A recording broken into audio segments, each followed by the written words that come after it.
ওং আনন্দময়ী চৈতন্যময়ী সত্যময়ী পরমে মা। ওং নমো ভগবতী শ্রী অরবিন্দায় নমঃ।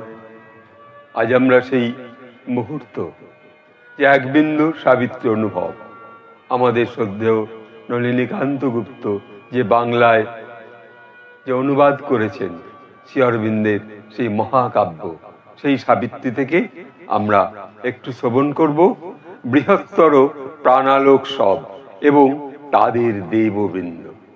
এই ষষ্ঠ স্বর্গে এখানে বলছেন, অস্পষ্ট প্রশ্নাবলী উড়ে চলে, সাক্ষাৎ লবে শুধু মহাকাশের জিজ্ঞাসা।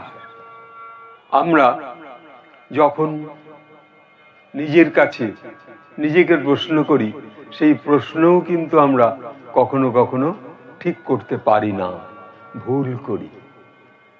আবার এই অস্পষ্ট প্রশ্নাবলী যেন আমরা সেই প্রকৃতির কাছেও করতে যাই, কিন্তু প্রশ্নটা আমাদের কি হবে আমরা নিজেরা জানি না, নিজেরা বুঝি না, অথচ প্রশ্ন করে যাই। সেই যে বিচার্য, সেই বিচার্য আমাদের মধ্যে তখন যেন নিখুঁতভাবে হয় না। তাই এই ডিভাইনকে সঙ্গে রাখা, ডিভাইনকে স্মরণ করা, প্রকৃতিকে এই অধ্যাত্ম শক্তির বোধ নিয়ে আসা। যদি এই বোধে আমরা একটু নীরব হতে পারি, ধ্যানে বসতে পারি, নিজেকে যদি চুপ করাতে পারি। এখন নিজেকে চুপ করানো বড় কঠিন সময় হয়ে দাঁড়িয়েছে। নিজেকে খালি করা, নিজের মনকে একেবারে নীরব করা। সেই যে মহাসমুদ্রের একেবারে নিচে যে নীরব জলের স্রোত, সেই স্রোতের মধ্যে আমাদের অন্তরকে যদি প্রকাশ করাতে পারি, প্রবেশ করাতে পারি, তাহলে সেই অস্পষ্ট প্রশ্নাবলী তখন আর শুধু উড়ে উড়ে চলে যাবে না। সেই প্রশ্নাবলী, সেই প্রশ্ন, সেই ছন্দ আমরা তখন মহাশক্তির কাছে করতে পারবো, যে কে আমরা, কোথা থেকে এসেছি, কেন এই সাধনায় বসবো। তখন সাক্ষাৎ লবে শুধু মহাকাশের জিজ্ঞাসায়। যে মহাকাশের কাছে যখন আমরা নীরবে জিজ্ঞাসাবাদ করব, যে আমরাই তোমার ডিভাইন শক্তির, অধ্যাত্ম শক্তির মহাকাশের নিচে, তোমার কাছে আমার প্রশ্ন, আমরা কোন পথে যাব, কোন অনুভবের মধ্যে দিয়ে নিজেকে সেই আলোর রূপসজ্জায়, সেই আলোর জ্যোতির্ময় শক্তির কাছে পৌঁছাবো। তাই আমাদের নিজেকে প্রশ্ন করতে হবে, কিন্তু আমরা সবসময় ভুল প্রশ্নে জর্জরিত হয়ে পড়ি।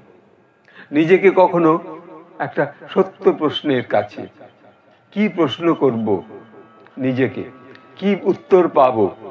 তাই আমরা মা শ্রী অরবিন্দের কাছে যদি প্রার্থনা করি, মা আমি এই ডিভাইন শক্তিকে পেতে হলে তোমার কাছে কি প্রশ্ন করব, মা তখন বুঝিয়ে দেবেন।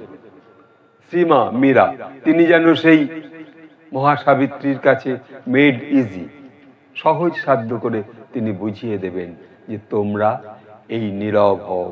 এই নীরবতার মধ্য দিয়ে যখন প্রশ্ন করবে নিজেকে, আমি সেই জ্যোতি শক্তি নাবাতে চাচ্ছি আমার উপরে, আমি সেই আস্পৃহা শক্তি আস্পৃহা করতে চাচ্ছি, আমি সমস্ত অশুভকে রিজেকশন করতে চাচ্ছি, আর সম্পূর্ণ নিজেকে সারেন্ডার করতে চাচ্ছি।